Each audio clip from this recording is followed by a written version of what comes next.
If you want to shift your identity, if you want your words, those powerful declarations of I am, to stick, to take root in the subconscious and bear fruit in your life, you need to do more than say them. You need to see them. You need to feel them.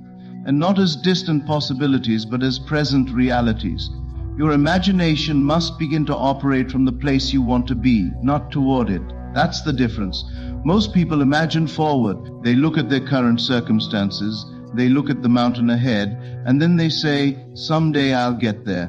But that mindset traps them in the very reality they're trying to escape. Because as long as something is imagined in the future, it is not believed in the present. And what isn't believed now has no power to manifest. So what's the alternative? You imagine backwards.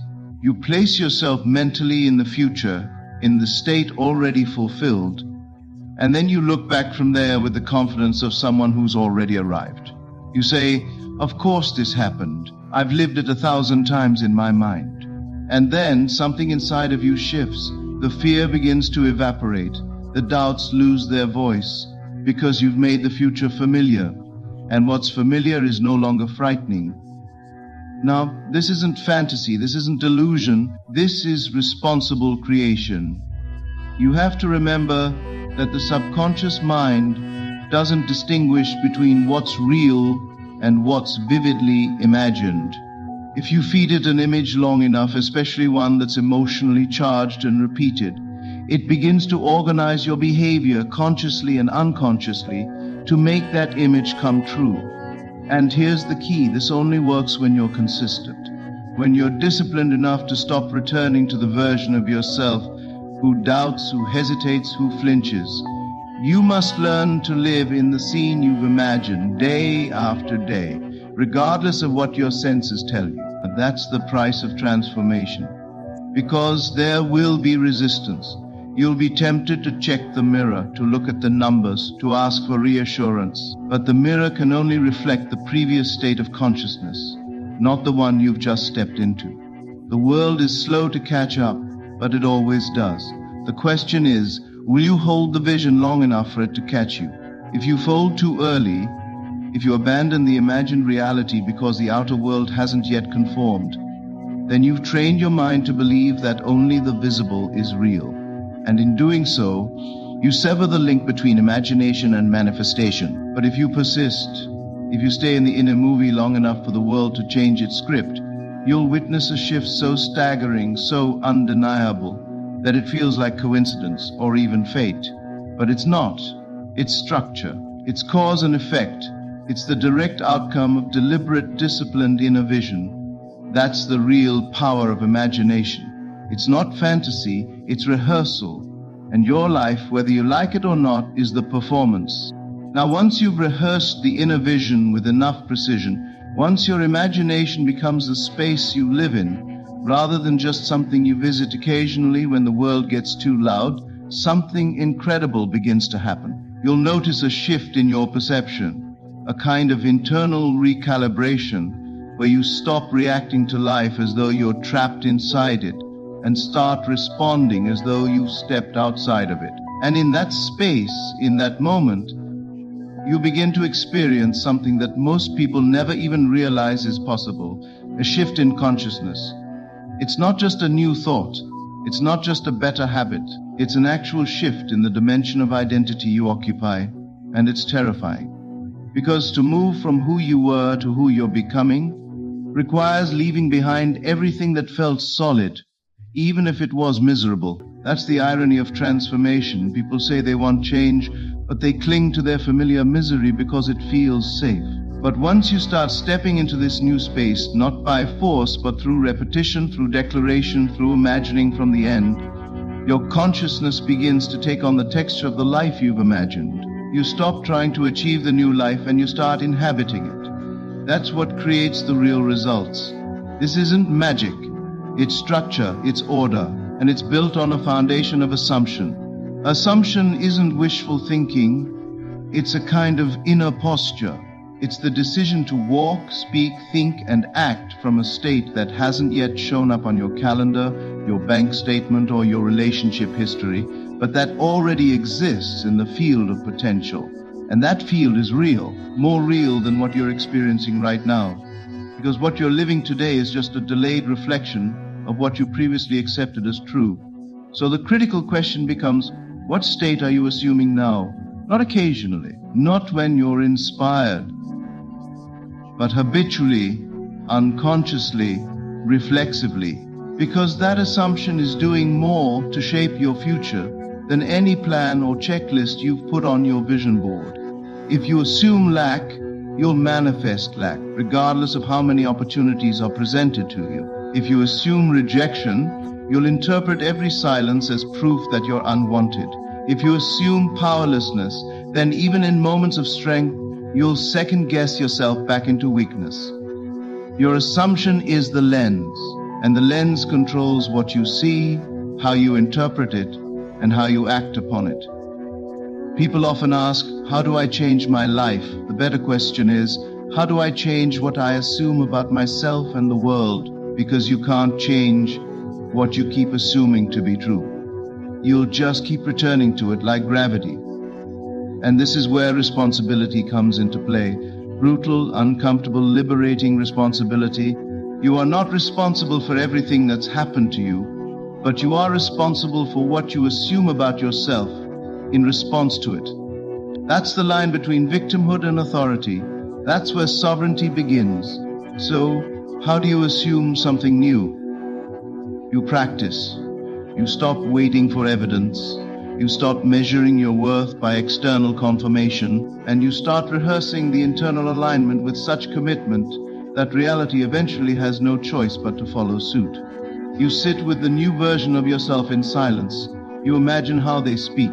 You practice how they walk into a room, how they handle conflict, how they respond to doubt, how they invest their time. And then you start living from that, not all at once, but steadily, relentlessly. And it's uncomfortable because you're going to feel like a fraud. You're going to feel disoriented, but that's good. That means your old identity is being disrupted. That's the necessary chaos before the restructuring begins. And if you can hold the assumption long enough, despite the evidence to the contrary, despite the discomfort, despite the pull to regress, you'll eventually feel it settle inside of you. You'll no longer be reaching for a future self. You'll be standing in it. Because assumption, when sustained, becomes identity. And identity, when embodied, reshapes everything. And once that identity settles, once the new assumption hardens into a quiet certainty, you face a final, often overlooked challenge. It isn't about effort now. It isn't about vision. It's about protection. You have to protect the seed. You've spent so much time speaking the new words, imagining from the end, assuming the state of the person you're becoming. And now, just like a sprout pushing up through the soil, your new identity is vulnerable. And if you're not careful, you'll let the weeds of old habits and opinions choke it out before it ever gets the chance to bear fruit. That's the part no one tells you. Everyone's excited to plant the seed. Everyone wants the outcome, but very few are willing to stand guard while it's still fragile, while it hasn't yet bloomed, while there's no applause, no results, no external proof to justify the inner change. And this is where the test begins.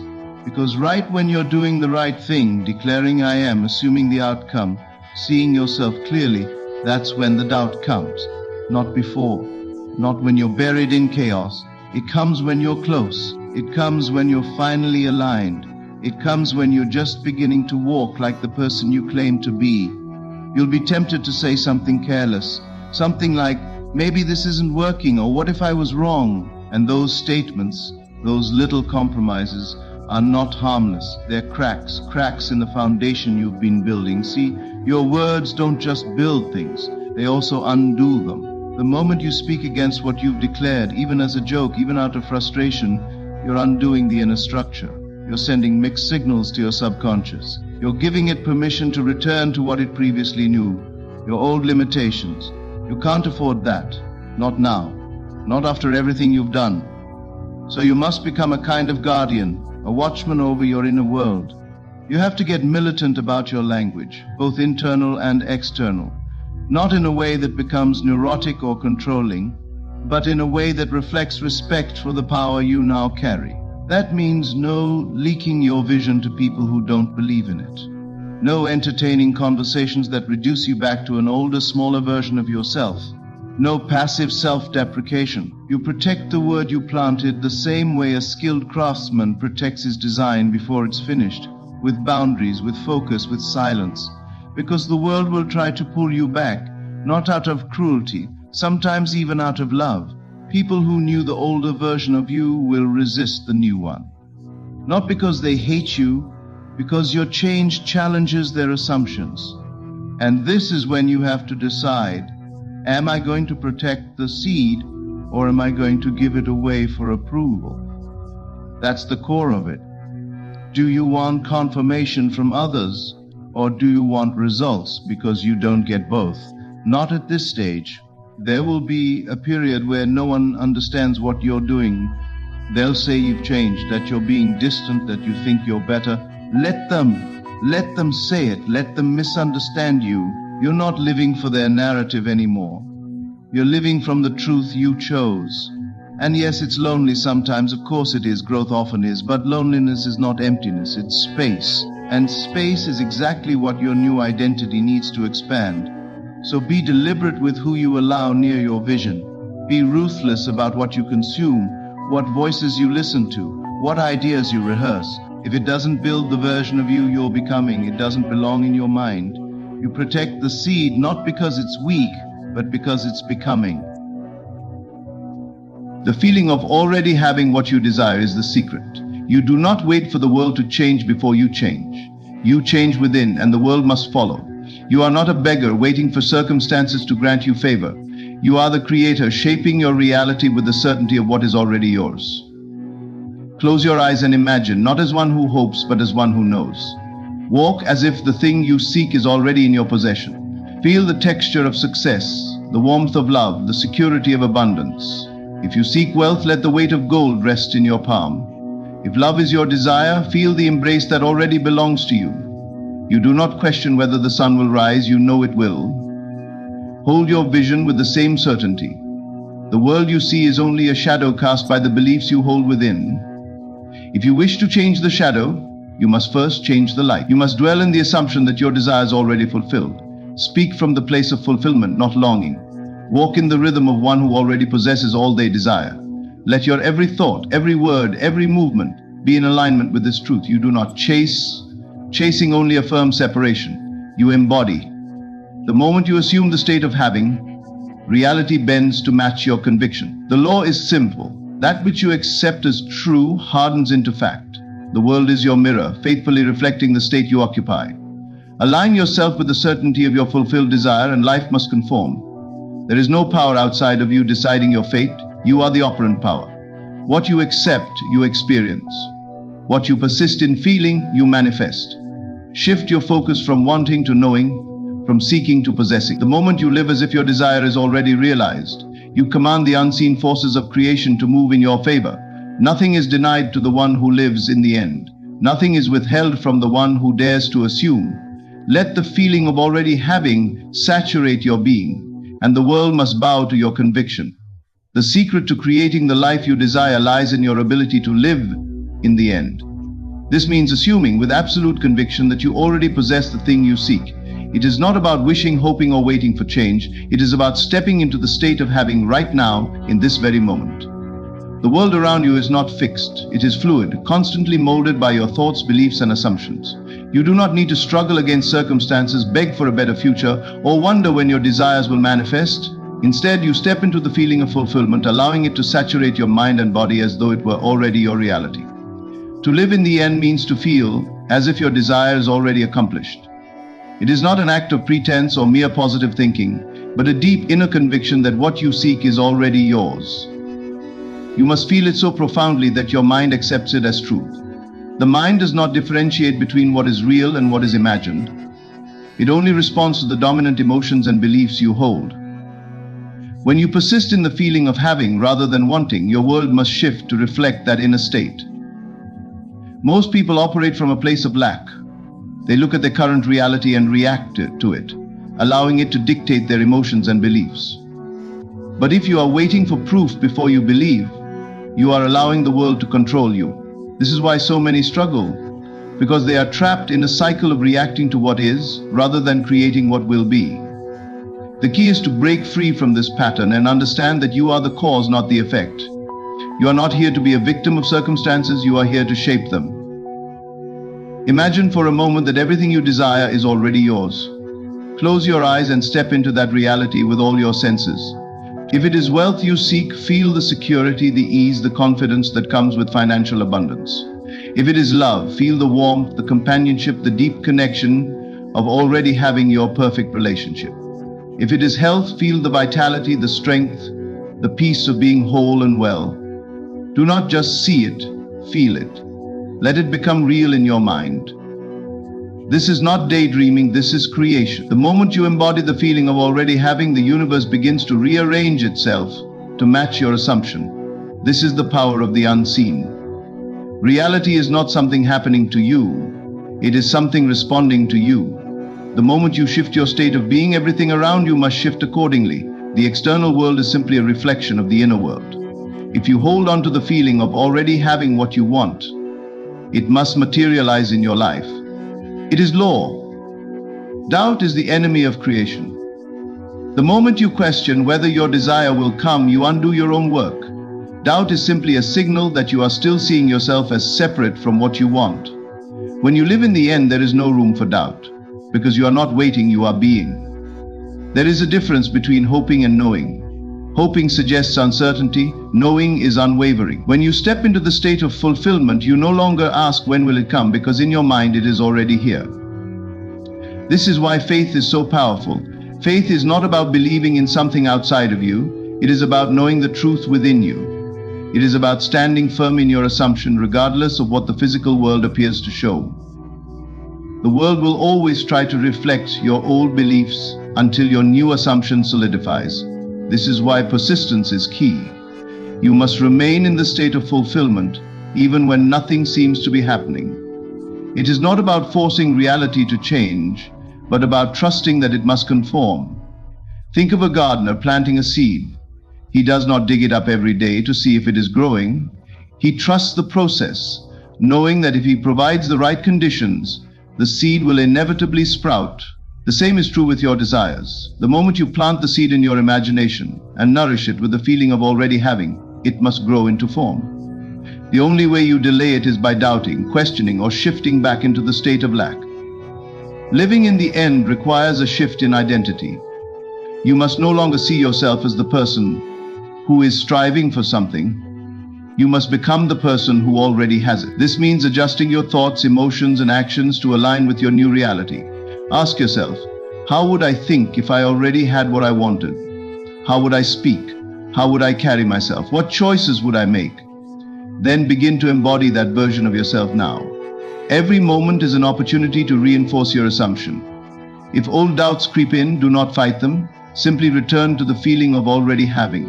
The more you practice this, the more natural it becomes. It is like training a muscle. The more you use it, the stronger it gets. Over time, this new state of being becomes your default, and reality has no choice but to reflect it back to you. There is no need to force anything. When you live in the end, action becomes effortless. You will naturally be drawn to the right opportunities, the right people, the right circumstances. You will move with confidence and ease because you are no longer seeking, you are experiencing. The struggle, the worry, the endless striving all disappear, replaced by a deep inner knowing that what you desire is already yours. The greatest gift you can give yourself is the realization that you do not have to wait for happiness, success, or fulfillment. You do not have to chase, beg, or prove yourself worthy. You are already worthy. The moment you accept this, the moment you live from the end rather than for it, the entire universe bends to bring your vision into reality. The world you see around you is nothing more than a reflection of your inner state. It is a mirror, faithfully revealing the beliefs, assumptions, and feelings you hold within. Most people believe that their circumstances are random or controlled by external forces, but in truth, everything in your reality is the result of your dominant state of consciousness. If you wish to change your life, you must first change yourself. The outer world cannot shift until your inner world does. Everything you experience is shaped by the thoughts and emotions you entertain. If you constantly dwell in worry, doubt, or fear, life will bring you more situations that reinforce those feelings. If you live in a state of joy, gratitude, and confidence, your world will mold itself to match that energy. This is not wishful thinking. It is a law as precise and unchanging as gravity. The world does not create your state of being. Your state of being creates the world. Consider a person who always expects the worst. They believe that life is difficult, that opportunities are scarce, and that good things rarely happen to them. Because of this belief, they move through life in a state of tension and resistance. They anticipate failure, and so they hesitate to take action. They focus on obstacles, and so they find them everywhere they look. Even when good things come their way, they dismiss them or find reasons why they will not last. Their belief that life is hard becomes a self-fulfilling prophecy. Now, contrast that with someone who believes that life is abundant, that opportunities are endless, and that things always work out in their favor. This person walks with ease and confidence. They trust that even challenges are working for their benefit. They expect good things, so they recognize and seize opportunities that others might overlook. They do not waste energy on fear or doubt because their dominant assumption is that all is well, and so their world mirrors this belief, consistently bringing them experiences that affirm their inner state. Both people are living in the same world, but they are experiencing completely different realities. The difference is not in luck, circumstance, or talent. It is in consciousness. Each person is creating their life from within, whether they realize it or not. The outer world is simply an echo, a reflection of what is going on inside. If you wish to change what appears in the mirror, you do not try to manipulate the reflection, you adjust the source. Most people attempt to change their lives by working on the outside first. They try to fix circumstances, control other people, or force external results. But this is like trying to change your reflection in a mirror by adjusting the glass. It does not work. True change happens from within. The moment you shift your inner state, the outer world must follow. It has no choice. If you find yourself stuck in undesirable circumstances, do not look to the world for confirmation of what is possible. Instead, look within and ask, what belief is this reality reflecting back to me? If you are constantly struggling with money, what is your assumption about wealth? Do you believe it is scarce and difficult to obtain? If your relationships are filled with conflict, what are you expecting from others? Do you assume people are untrustworthy, that love is hard to find, or that you are unworthy of affection? The answers to these questions reveal the beliefs shaping your experience. Once you become aware of the inner assumptions creating your reality, you have the power to change them. You do not need to fix the outer world. You only need to shift your state of being. The moment you adopt a new belief, the mirror begins to change. At first, the old reflection may persist, just as a moving train does not stop instantly. But if you remain firm in your new assumption, reality has no choice but to conform. This process requires faith, for the world may not change overnight. The mirror does not always respond instantly, and this is where most people falter. They begin to shift their consciousness, but when they do not see immediate results, they revert to their old patterns of doubt and fear. This is like planting a seed and digging it up every day to see if it has sprouted. Growth takes time.